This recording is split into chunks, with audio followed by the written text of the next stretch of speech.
Hello, Renegade marketers. If this is your first time listening, welcome. And if you're a regular listener, welcome back. Before I present today's episode, I am beyond thrilled to announce that our second in-person CMO Super Huddle is happening November 6th and 7th, 2025 in Palo Alto. Last year, we brought together 101 marketing leaders for a day of sharing, caring, and daring each other to greatness. And we're doing it again. Same venue, same energy, same ambition to challenge convention with an added half day strategy lab exclusively for marketing leaders. We're also excited to have Trust Radius and Boomerang as founding sponsors for this event. Early bird tickets are now available at cmohuddles.com. You can even see a video there of what we did last year. Grab yours before they're gone.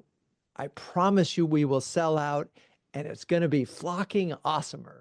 You're about to listen to a recording from CMO Huddles Studio, our live show featuring the flocking awesome B2B marketing leaders of CMO Huddles.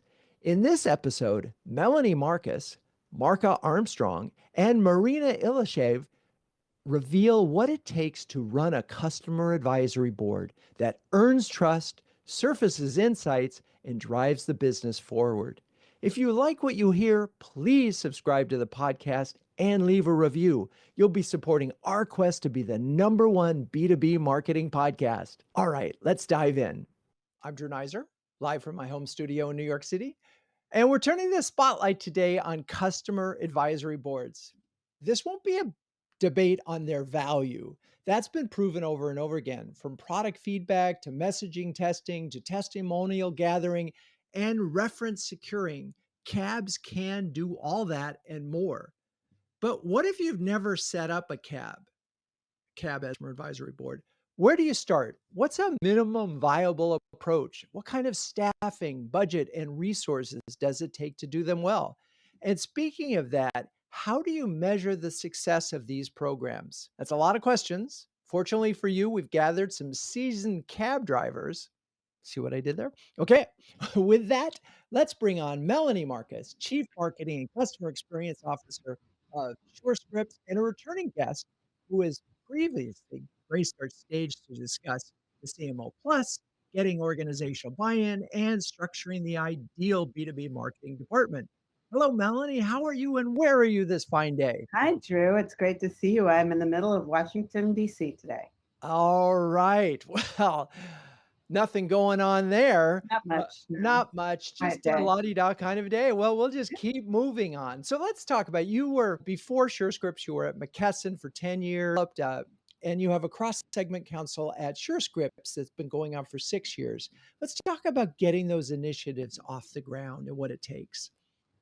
I've done this a number of times, and a critical component is making sure that you understand why you're doing it. And, for us in both cases, it had to do with establishing deeper customer relationships with some critical customers, feeling like they had some engagement in our strategy and some ownership of our strategy, and setting ourselves up for those customers participating in pilots at some point.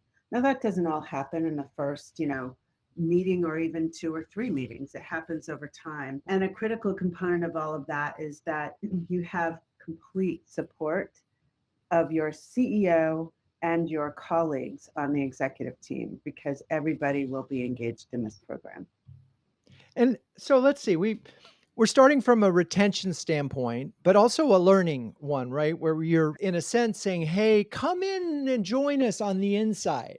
Yes. And we're inviting them. And in theory, you're giving them a chance to shape what it is that you deliver for them, so that the two of you or two organizations can do better together. I get that. And that makes a lot of sense. And that is a sort of fundamental to the why question.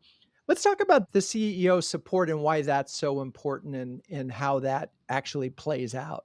Actually, the CEO support is important because part of this is that the senior leadership of the company, in this case, Surescripts and prior McKesson, are going to be at the table with these customers. So including the CEO, Now this is your chance as an organization in our case, in a cross segment setting for the CEO to also hear what you have to say. So you're basically saying to your CEO, you got an opportunity to listen. And is your experience that they do? Yes, yes, absolutely. Now there's some schedule issues we can't get around, Right. but even in the schedule issues, we set it up so the CEO helps provide some perspective on where the company is today and what we really want to hear from them over the course of the meeting, and then stays for as long as possible and absolutely is there for the networking at the breaks and at dinner and at meals, which is also a critical component of an advisory council. It is not just the actual meetings, it's the networking that we have and that the customers have with each other, where they might not have actually been able to have that access to other organizations any other place than here. Yeah. I'm thinking of so many CEOs who I've seen go into this with, in theory, open ears and then not necessarily been able to deliver on that. So lucky Yeah. you, because they're just so full of what they want to say versus what they need to hear. So I just want to put a full punctuation point on the importance of that in the listening. And then the networking part makes so much sense because they don't always get to talk to their peers in a safe environment.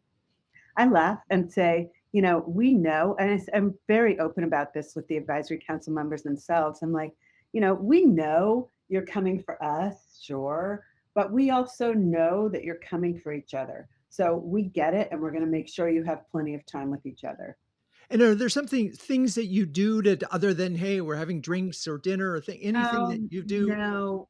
Yeah. I mean, well, when we open the advisory council, the intros are a little more elaborate. They're not just like name, company serial number. They're something personal sometimes, like, where are you going for vacation or because we've got to get these people to talk with each other and to be open with each other. But no, the breaks are like we have half-hour breaks in the middle of the morning and in the afternoon and lunch. We could do something more orchestrated. We seat people.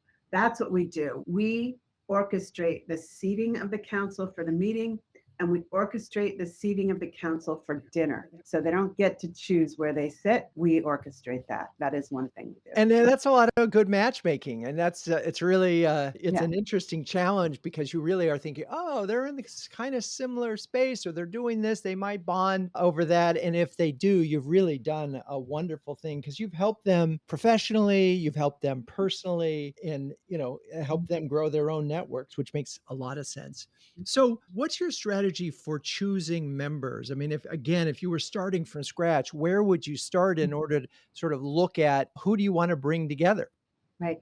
So first, you have to have a good cross section of your customers, probably your more strategic customers. That is important. So what customers do you need to be in these conversations? And that is based back on the goals of the conversations. But it's not just about the customer. It's about the person you actually have in the room. That person needs to be, in our case, strategic minded, open, ready to speak. We want controversy because controversy in the advisory council is way better than controversy in the market. So we want to hear where there's that and we want people to be open about it. So we've put in place, and it's been really hard, but we've kept it. We've put in place a requirement that to be on the advisory council, you have to have a title of vice president or above. And plenty when somebody leads a company, this senior director, they're the people you really need. And we say, sorry, no. Because as soon as we do that, then 10 other we lose the senior ability. So it's been hard, but that is one of the requirements that we've been successful in keeping. And are there other requirements that are pretty clear that you lay out for these folks? They have to attend. We do have an advisory council program charter that they review and sign, and they have to attend the meetings and make every effort to attend them. We give them the dates a year in advance and participate, and we give them the agendas a month in advance so they have what the topics are and they can do the research that they need to come prepared to talk. And they do come prepared. We have had executives come with a like 3-page memo from their teams of all the things that are on a particular topic that they are ready to talk about. I mean, yes, when it's important to them, they come prepared. Yep. Amazing. Okay, there's just so many good stuff in there. I just want to ask you one last question, then we'll move on, which is there a size of a cab that you found is particularly effective? This is such a great question. I think having 12 customers in a room is a great number. To get 12 people in a room, you end up with like 15, 17 people on the advisory council. And then it's a question of like, well, do you have the right mix who are attending this time? It is it is nurturing the attendees and nurturing the members of the advisory council is a job. You cannot like underestimate what it means to and what it takes to nurture the advisory council membership itself. It's so funny because when I think of a huddle, like 12 is the perfect number. When it gets more than that, it's very hard to manage the conversation, make everybody feel a part of it. And it's also just a good dynamic because you're likely to have different perspectives at that size. And it's funny, it may be less groupthink. All right, that's awesome. Thank you, Melanie. You've got us started on this. Great. Now, let's welcome Marca Armstrong, Head of Marketing and Customer Success at Sensera Systems. Marcus previously joined us on the show to shed light on the intricacies of leadership strategies, customer marketing, and building and nurturing marketing teams. Hello, Marca. Welcome back. Thanks, Drew. How are you? I'm great, thank you. And where are you this fine day? I am enjoying a gorgeous snowy day in the Front Range of Colorado. Snowy day. I mean, it's in the 70s here on the East Coast and it's snowing in the mountains. Amazing. It's certainly, we're like Mount Fuji. We finally got our first snow of the year, so we're excited about that. All right. Get those skis waxed. So let's talk about your role in setting up a cab at Sensera. Yeah, so I think innately, as the head of marketing and CX, it falls very much in my purview to lead this. Now, we are a startup, only been around for 10 years, so I'm going to come at this from a different perspective than Melanie just did. And the core is back to prioritizing the feedback from customers. I know you said that in the outset. But when you are or have traditionally been a transactional business, like Sensera has been in the construction industry to project managers, and you're moving towards more of an enterprise sales motion, it's really important to realize that customer feedback is the only way you're going to ultimately succeed there. And so we also know, right, that the B2B sales motion is such that, especially at the enterprise level, they're looking for reference customers and they want to talk to each other. We've had a bit of inertia historically that, we think general contractors don't want to be in the same room. However, I've been to enough events now in my year at Sensera to know that they're actually friendly to one another and they like to talk. So we're at a point right now where it's all about setting up that initial part of the customer marketing program, getting those referenceable customers like Melanie spoke about, getting them to tell us their story and their use cases and what they're willing to share. And then from our side at Sensera, it's what are we willing to share with them? And I think that's probably the biggest hurdle that I have currently is just making sure product and engineering are aligned with this. Because at the end of the day, you got to, give something in order to get something back. So that's so interesting. So talk about this process, because I do know that with a lot of cabs, these folks are invited in to see the roadmap often before others get sort of an opportunity for them to weigh in. But it's both a risk and it's something unusual. If you've never done that before, your engineering team may go, wait, what do you mean we're doing that? How have those conversations gone? Those conversations, I'm going to call it dynamic. They've been extremely dynamic on both sides of the table. And where we've gotten to, because Sensera is both a hardware and a software company, so it's like a cell phone. Your camera doesn't work without the software. So what we've started to do is turn on some features behind the scenes with our customers before they even know that they're there, and then bring them into the fold and say, hey, did you know we just added a benefit for you without them knowing? So that gives the customer something that they didn't know they had. And that gives the engineering team and the product team comfort that we're not unleashing something to customers sooner than they're ready to share it. And is that something that you do more likely with a customer that you want on the advisory board as a sort of early thing? Or is that a thing like recently Spectrum here just said, hey, congratulations, we've upgraded your internet speed from 400 to 600. It just sort of Yeah. showed up. Yeah, so it's actually a combination of customer profile based on the use case. So, for example, if they're a security customer, we might launch a security feature to them. If they're a customer that's looking at just monitoring of their site, we might launch that. If they're a customer that has used an AI functionality, we might launch additional AI functionalities. So it's very much customer dependent. And then, we'll take a look at how they're using the software themselves and say, hey, this is a great user base. These are people that actually might take advantage of this. And then to your other point, layering on, who do we want to have as a part of a customer advisory board that will actually carry some heft and some weight in the conversation? We don't always go to the top tier clients necessarily, but we'll go across the spectrum to get a top, a middle, and a lower tier customer. And when I say tiers, I'm talking revenue size. Right. So it will vary, and we're being very prescriptive about it because we want to make sure that the feedback that we get is usable and that the clients with whom we engage are actually ones that are going to give us that feedback. Right. And that's a tricky part of this. So as you're looking at it, so far what I've heard is in building out your advisory board, you have a mix of clients in a mix of industries where you're sort of delivering some products to them in advance for them to sort of give you feedback on. And as you get that feedback, you get to know them better. And then there's this ongoing loop happens. What else are you thinking about in terms of this give to get part of customer advisory boards? Yeah, so I think, so again, part of it too is I mentioned CX. So what we've realized is that the customer success or customer experience conversation can't sit in the CX or technical support teams. And that's just something that we have acknowledged. And we're trying to pull that conversation out into more of a larger discussion across the organization. So it's not just technical support with heads down trying to solve problems, but it's, hey, wait a minute, is this a feature, a function, a systematic issue,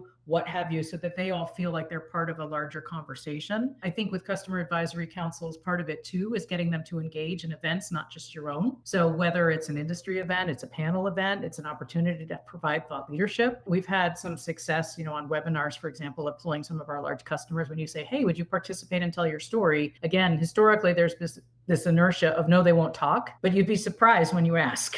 So yeah. They'll actually step up and they'll talk quite a bit. It's funny, you give them the stage and all of a sudden they're ready to do it, but you have to ask. I think it's really interesting about the structure and where this sits, because some folks might say, oh, well, we've got customer service, we can just put our cab right there. And what you're saying is that's not ideal, but they have to be involved somehow. So how do you sort of balance that? Whereas this is a marketing / retention initiative that we're also going to get product feedback on. How do you, for the folks that are in customer service, make sure that they feel that there's value in this for them as well?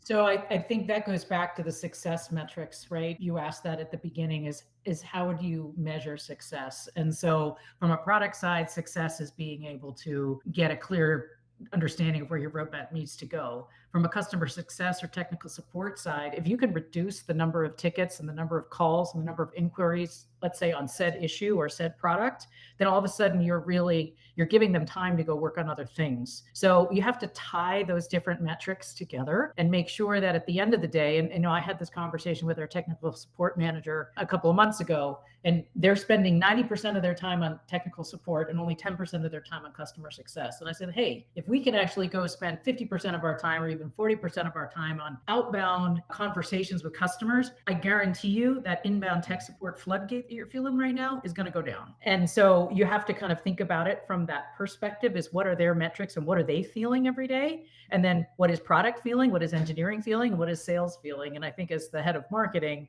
it's our responsibility to bring all those things together. And I think some companies just say we can't have customer success support in the same group because it's exactly like you're describing. And the tech support are dealing with the problems and solving it in a technical basis, and customer success are sort of working with the customer to make sure they're using it to the fullest capability. And in software, at least, that's often the case. They pull those two out. Yeah, it's a problem in the sense that those groups then don't end up talking, but they are very different agendas, and the measurement of success is different, right? The measurement of success is different. And that's part of my purview right now, is establishing the difference, because I've got both teams under my leadership, but making sure they have to be tied at the hip. There's a lot of process, and especially for a company like Sensera that's 10 years old, we've grown organically so quickly. And it's a lot of just establishing what those processes look like. And so I've spent a lot of time kind of in the weeds on that. And I know I'm veering off the topic here, but if you can establish what your process looks like, establish what your metrics are, and then when you go back to this, CAB discussion that we're having, making sure that they're very much a part of this conversation, and also the ones recommending, talk to this customer, don't talk to that one, right? We just had a really unfortunate experience here. Or, by the way, we turned this customer around. We sent people on site. We troubleshooted what they needed. And they're actually kind of jonesing on Sensera right now. So even though they're a small fry, you might want to put them in the mix of a customer advisory council to make them feel more important. And then they become a repeat and a renewable customer. And there's another success metric. Yeah, it's such a good point. I mean, it really is part of this is you're sort of finding who are the brand champions out there for you. And they may not be your largest clients, but they could be great references. 100%. And that's all part of this. The other part I heard very much so was that this is a team sport, that you can't do these things in isolation. If you want to do it well, you've got to bring in a number of parts of the organization, which makes it more challenging, but more worthwhile. All right. Well, we'll be back, Marca. And then, but right now we're going to bring on Marina Ilishaev, who I probably just butchered your name and I apologize, who's the Chief Marketing and Operating Officer at Boardstream AI, an advisory boards as a service firm and a CMO Huddles partner. She's an industry expert who's joining this show for the first time. Hello, Marina, and welcome. Hi, Drew. How are you? I am great. Thank you. Now, so, and where are you this fine day? So I'm actually nearby Melanie. I'm in Maryland, outside of the district, enjoying the beautiful day today. All right. Well, we've got Pretty some. here. Everybody's happy with the weather on this show, which is great. All right. Well, look, you've heard Melanie and Marca, and I know you only think about advisory boards. So, is there some things that you want to sort of double click on that they said or add? Let's go there. Start there. Yeah, absolutely. So first of all, I love the insights that both Melanie and Mark have shared on the topics of customer advisory boards. I 100% agree that the priorities here are key, especially as they relate to corporate strategy. Before I joined Boardstream, I actually did manage CABs at various organizations. And depending on which organization it was, they focused on either higher strategic goals, like the ones Melanie highlighted, but also more product specific, like the ones Marco was talking about. But in all of these situations, the outside perspectives that CAP offered was so invaluable. But the challenge we kept encountering was how to maximize the value from our advisors beyond the meetings themselves. I know Melanie mentioned networking opportunities, and that's definitely huge. What we found was in-person meetings were so incredible for engagement participation, right? So the advisory members were there, they were talking to each other, and everything was happening organically. But what was happening in between, that was the challenge. How do you keep your members engaged? How do you leverage ongoing opportunities? This is one of the biggest pain points that we address at Boardstream, and why so many companies do come to us, because they don't have a dedicated support and therefore don't want to start a CAB, or even worse, they do start one and then they don't see the value in it. So by offering to facilitate the management of their boards, we help companies truly maximize the value. So, the companies that have advisory boards, and most of the ones that I know do this in-house. They assign someone to it who sort of learns how to do it, and they obviously it's not a profession, it's something that they do as part of another job that they have often. Mhm. And you all are dedicated to this. So I guess where I'd want to go is how do you optimize an advisory board? Absolutely. So we actually propose a structure. We work in partnership with our companies where we ask them to provide an executive sponsorship. So it has to be somebody, one or two people at most, that are part of the executive sponsorship team that are bought into the vision of the advisory boards. And then there's got to be a manager or a dedicated support person from the company that would work with us to run the meetings, to essentially guide the advisory boards throughout the year in terms of strategy development and things like that. On the Boardstream side, we assign a dedicated resource for this company that is their board manager that manages that entire relationship. And that continuity is what keeps the CABs going, what keeps the engagement, and what ultimately drives success of these boards. And is there a size at which, because I mean, I think about some advisory boards and there might be, as Melanie and we were talking about, 10, 12 people, it's sort of ideal for an in-person meeting. So maybe you have 15. Is that a full-time job to manage 15 people? Well, I think it goes to, so the size, I would say you want to have the size where you can have a conversation, right? So if you have 4 to 5 people, that's too few. They're not as encouraged to speak up. If you have too many, then this conversation can become too engaging, I will say sometimes.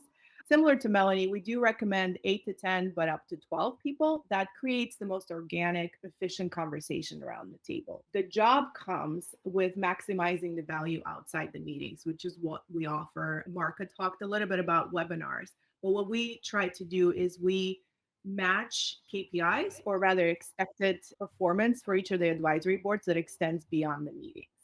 So for example, if you have a marketer with experience in the industry, we would be asking them to participate in the webinar. Or if you have somebody with a product background, they might focus on providing strategic guidance to the chief product officer on building a roadmap. Or a partnership, a background for someone who has a pretty big referral network, right? So we look at the advisors and their profiles and what contributions they're expected to make. And then we set specific KPIs or expectations. I mean, we're not going to call them KPIs because they're very SaaS specific, but expectations in addition to attending the meetings. So, I mean, 8 to 10 people, if you're a large company and you have a large contract with people, you could have a number of levels. You could have 1,000 users in a company, and you could have some managers and people who end up making the buying decision or the business decision. In some cases, do companies have multiple advisory boards built up on sort of these different levels and interactions with the product or service? So we look at advisory boards in two ways. You have your strategic advisory board, right? And that's focused on the strategic goals of the company. That could be industry expansion, that could be acquisitions, that could be potentially getting ready for an IPO.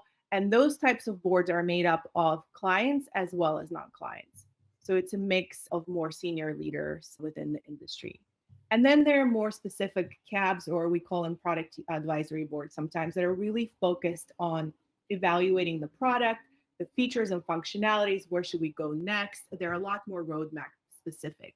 And you could have both, right? I've been in companies that had both, where strategic advisory board was really guiding the company structure and the strategy that they were going for, where the product advisory board was very specific. Hey, we're about to add this feature. Do you find it valuable? How would you use it? What's the use case?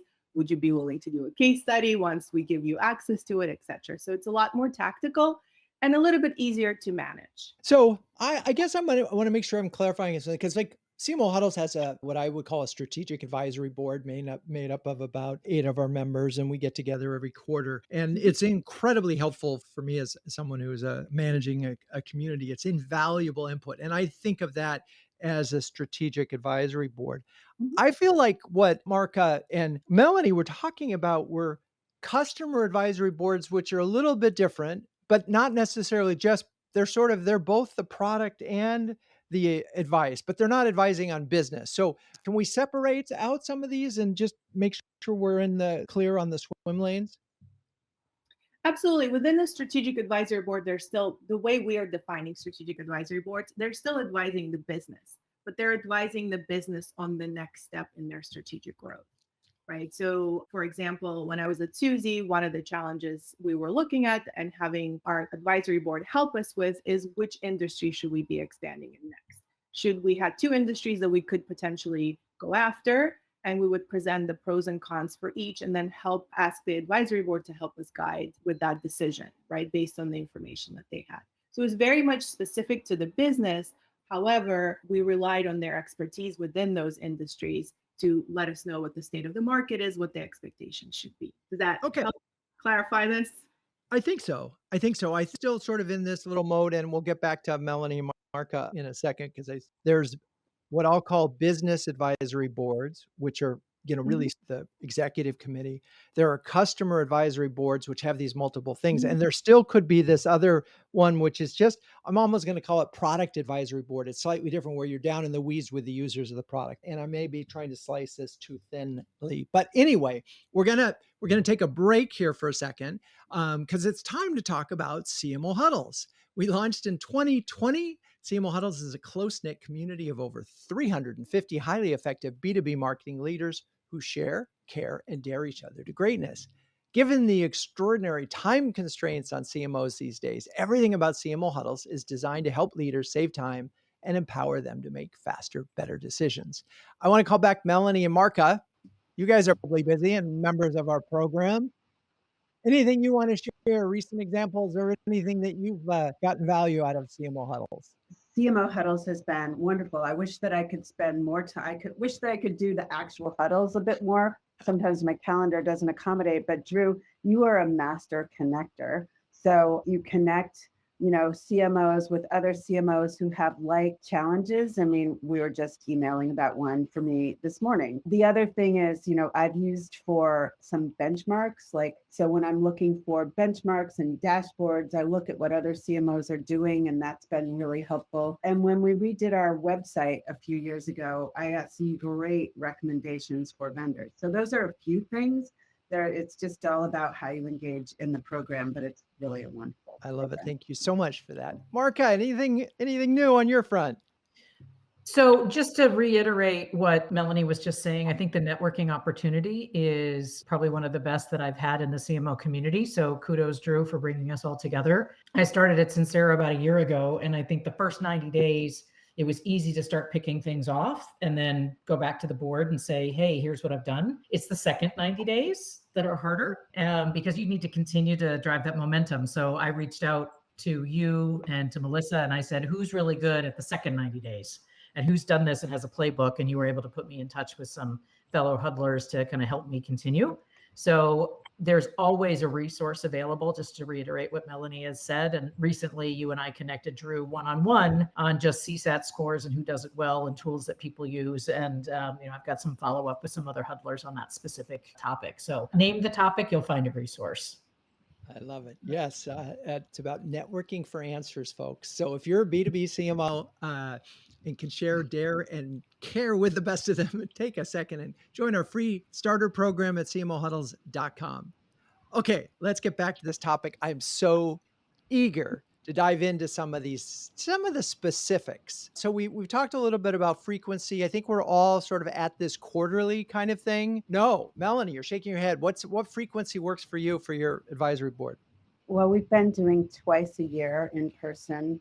And this coming year, we're going to shake it up, and we're going to 1 2-day meeting in June, followed by virtual meetings in a more agile approach, because we're in an innovation cycle. So we think we might need them in a more agile way. So we don't do it. Interesting, but 1 2-day meeting, that's a significant investment in bringing, as we talked about, 12 people together and taking care of them. So that's interesting. And okay, Marca, what kind of frequency are you looking at? So a frequency that's worked well in my past, Drew, has been 3 times a year, 2 of them virtual and 1 of them in person. And the in-person is always tied to some kind of event that we've hosted as an organization, not necessarily at Sensera, but my former life. And so then you bring the advisory council together prior to the start of that event, and then they're part of that event along with a larger cohort of clients. So that's worked really effectively. And then a cadence of about 2 other meetings virtually is just about enough in order to keep people engaged and not make it too much. Yeah, we've been advising quarterly meetings alternating between virtual and in person. And I stress the fact that they're usually about a day long, and the virtual component is about 4 to 5 hours. But when we do advise to have virtual meetings, we really want to make sure that it's an interactive meeting. So we think about the types of the agendas that you want to have on virtual versus in person, because virtuals are a lot harder to facilitate. So quarterly with a very, very, I would say, engaging agenda for the virtual meeting. And with these virtual ones, are people doing what they often or were doing during the pandemic, or they're also doing like a wine tasting and they ship something to people, or anything sort of more entertaining to try to loosen things up and get conversation, or it's just sort of, hey, we got an agenda, we want to hear from you. It's asking questions and giving information.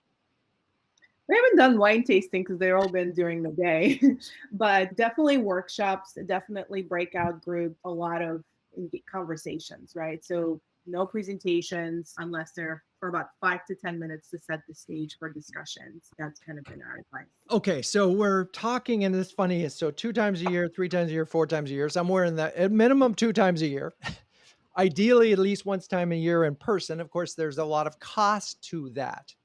And so the question then, I'm just going to prematurely, but jump on it. So how do you, as you're putting together the budget for this event, sit in front of your CFO and say, okay, the ROI on this is X? And that's got to be a difficult conversation. Melanie, in particular, I will go back to you on that because it's Sure. a 2-day event. Yeah, it's a 2-day event, and we've done, and plus we have been doing another half day in the year. So, this is where I go back to what I said at the very beginning about being aligned with your CEO and your executive team and all in on the goals for this program. And there is no advisory council that's going to pay off, probably, at least not in a business like ours, that's going to pay off in the first meeting or the second meeting or the third meeting. It's going to be over time.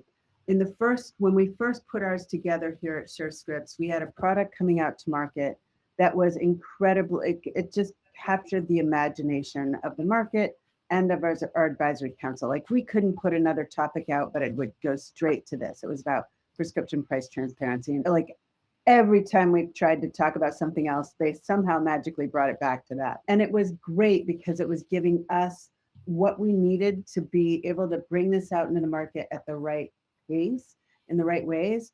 Now that was a few years ago, we've gotten to a next step where, like, this is an example, not an ROI. You could have necessarily said, this is exactly what's going to happen, but you have to be patient.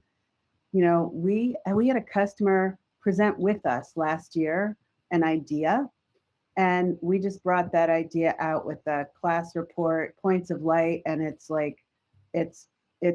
a massive upgrade in the way that prior authorization is done in pharmacy. So, for example, and it's going to be, and we're bringing that to market. So those are just some examples that you can't say, this is what we want to happen. You have to set the stage in a strategic council so that things can happen over time. And you have to have your executive team agree that that's okay.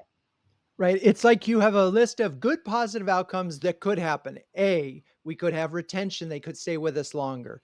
B, we could get product ideas that could help us later. C, we could get product adoption faster. Or D, we could find out that product we were thinking about isn't going to work. Exactly. Those all have business value, but they're all outcomes that could be positive.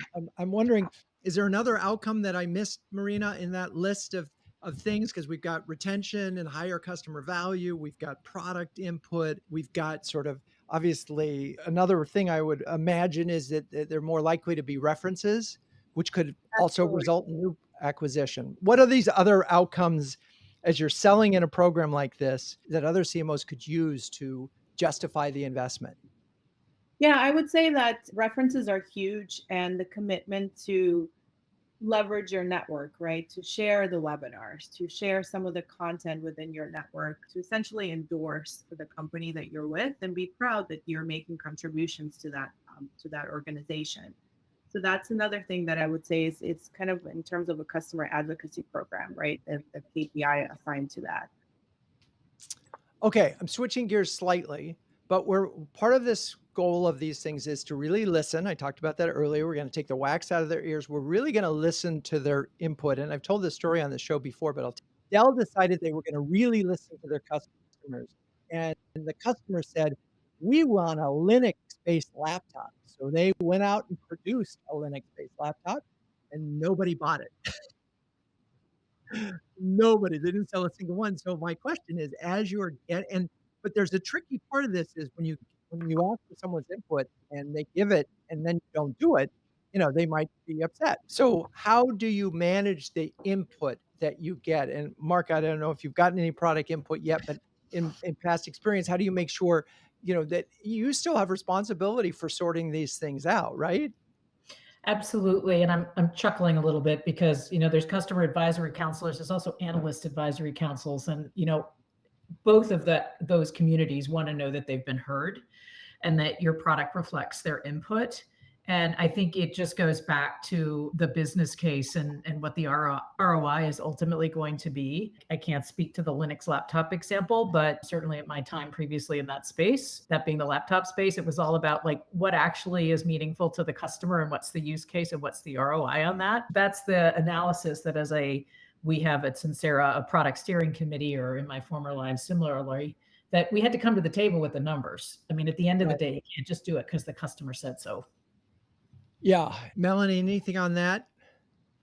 Prioritizing what the customers, you need I'm right there, Marca, you still need a business case. Like you can't just walk out of these advisory councils and say, because they say, I go do it. You still need a business case and to do the market research. 12 people is not a market.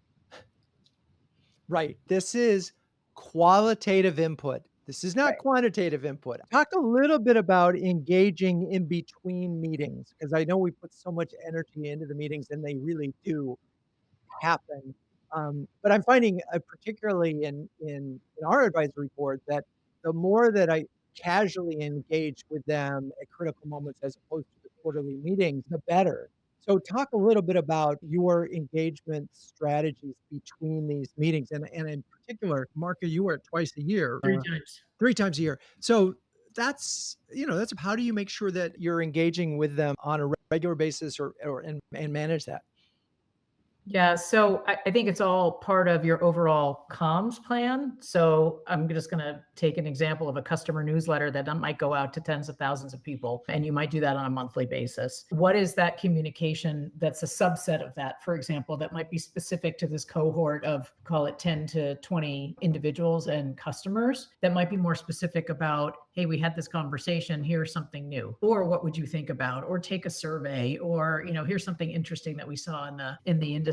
So it's probably a monthly. I wrote down, we're anywhere from 4 to 6 weeks in between that we're continually trying to engage. And then naturally you have if these people are folks that your customer success team is talking to because they're on their top list, then you have a touch point there as well. And then your salesperson. So I think it's like you've got 3 layers of communication between what a marketing communications team would do, a customer success team, and then your account team. And you just need to make sure that every handful of weeks you're touching them in between meetings. And then obviously you're giving them the info, I think, as Melanie was talking about, and Marina for that matter, of what to expect coming up to the next meeting and making sure they're prepared with their memo, which I love that example, or whatever it might be, so that they're engaged when they get there. So, and I'm imagining, just like any other communications to your customers, that this all has to be coordinated, because you don't want to get 3 emails from the same day, one from tech, one from support, and one from marketing. So that all has to be orchestrated. Fascinating. Melanie, anything on that? Yeah, I would just add that I've been in CMO discussions before where I've actually been asked, how do you stay in touch with the customers, which is amazing. But this advisory council, like the way to stay in touch with customers beyond just surveys and like seeing them at trade shows and seeing them at customer meetings, this is staying in touch with, in a deeper way, the senior leaders, in our case, of key customers. So I mean, as a CMO, these are amazing tools for you in particular in the organization. I love it. And I've told this story perhaps on the show, but if you are a CMO and you're presenting to your board and you start the sentence with, I was talking to a customer the other day, boom, all eyes turned on you. You have their attention. It's an amazing moment. So, okay, love that. This is a way for the organization to stay close, but it's a way for the CMO to stay even closer and be the champion of the customer in the boardroom. Marina, anything else on that? Melanie was talking about gaining ownership of the strategy. I think, having them understand the business on a deeper level, leading them more, thoughtful and impactful participation. That's kind of what you're looking for during those in-person meetings. And if you are engaging with them throughout the year, they are a lot more invested in the success of the business, right? And you mentioned coordinated approach, and that is so true. I think that's why I talked a little bit about the board manager or having somebody on the team. If you're not engaged with, outside company, if you're doing it alone, having somebody who's assigned to managing these advisory boards, that there's one person that's coordinating all these efforts. Because as you said, it could be a newsletter going out, a request from a CF team or an AE team, etc. real quick on this one, term limits, and if so, if yes, how long? Do you have them, and are they written down, Marca term limits for advisory boards? I've always done it on a 12-month commitment and then an opportunity to renew, but look for people to either come off or be added. I've had term limits, and I would say that the tenure of advisory council members can be tricky because these are our key customers, and as long as the customer is there, we need them engaged in the program. So what we found, I think beyond that, like the pro here is that when a senior leader decides to leave one of our key customers, we are actually one of the first calls, or we're at least in the, I don't know if we're the first call, but we're at least on their list that they have to figure out who's going to take on the advisory council seat. And they need to talk with me to make sure that's going to be good before they leave. And that's happened like repeatedly, which is phenomenal because we now get a new senior leader contact right away. But in terms of term limits, that is just a trick and part of the nurturing of the advisory council. I can't say there's a firm rule. No, but that's such an interesting and sort of moment in that you talk about retention, and you have all this energy you put into the relationship at the senior team. And this is a big ticket customer, and they're leaving to go somewhere else. Now, obviously that they go somewhere else where they can buy you again, but Right, yeah. to be blessed by them and say, here's the person, and you're going to get invited to this thing right away. What an icebreaker. It's unbelievable. It's like, it makes me so happy and just like excited about the customers who are part of this. They're proud to be part of it. We're proud to have them part of it. They're on our website,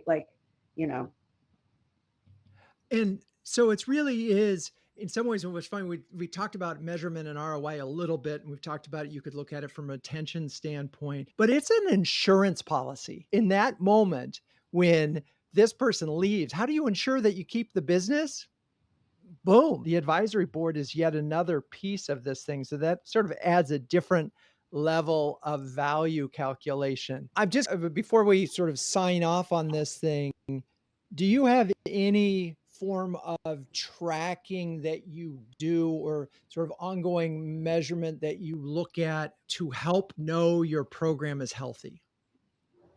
So what would those measure? I'm not looking at ROI necessarily, but it just sort of, we'll call it the brand health for board advisories. What's on that list? And are you sort of doing it, checking in? Is it an annual kind of thing, or how do you track the health of the program?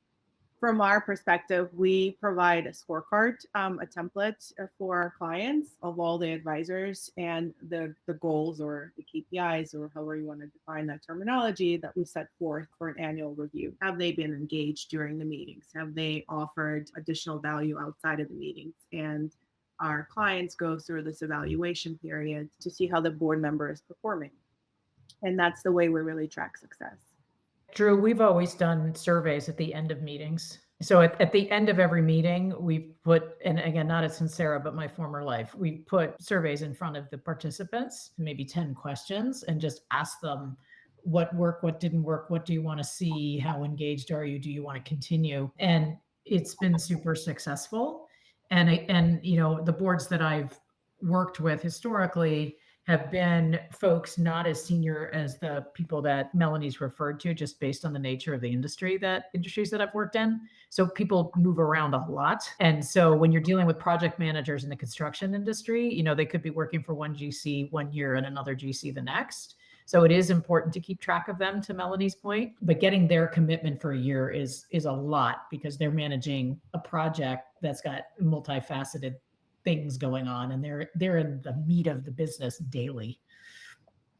Yeah, I mean, everybody's really. Go ahead, Melanie. And Melanie, I wanted to sort of frame this. I'm looking for, is there sort of one measure that kind of gets you that, we're killing it with that person? There isn't one measure. We do surveys too. There isn't one measure. I'm going to give you a funny piece. In addition to, like, did we get enough of the advisory council to come to the meeting? When we get a meeting, a 2-day meeting, and every advisor attends for the entire time, that is success. and they're speaking. Not everybody speaks as much as we'd like, but speaking. And then this is going to be a funny one, but are they sitting on their cell phones while they're in the meeting, or are they actually engaged? And when we look around and we see everybody engaged and not on their cell phones, and we're, then we've had a great meeting. And that usually happens when we've got them, to Marina's point, when we've got them deployed in some facilitated like workshop approach. Okay, so there it is. The magic formula here is if you've done a cab and they're not reaching for their cell phones every second, you've got a highly engaging thing. But we're all allergic to the phones. I mean, it's like we need to put them in bags and make them check them at the thing. But if they're checking their email every 5 minutes and they're looking for the things, you don't have them. All right. Well, amazing conversation. We come to range. Again, I don't think there is any doubt you should have a customer advisory board. You may need several of them. All right. I want to thank Melanie, Marca, Marina, you're amazing sports and so helpful in understanding this. Thank you, audience, for staying with us. To hear more conversations like this one and submit your questions while we're live, join us on the next CMO Huddles studio. We stream to my LinkedIn profile, that's Drew Neisser, every other week. Renegade Marketers Unite is written and directed by Drew Neisser. Hey, that's me. This show is produced by Melissa Caffrey, Laura Parkin, and Ishar Cuevas. The music is by the amazing Burns Twins, and the intro voiceover is Linda Cornelius. To find the transcripts of all episodes, suggest future guests, and learn more about CMO Huddles or my CMO coaching service, please visit renegademarketing.com. I'm your host, Drew Neisser. Until next time, keep those renegade marketing caps on and strong.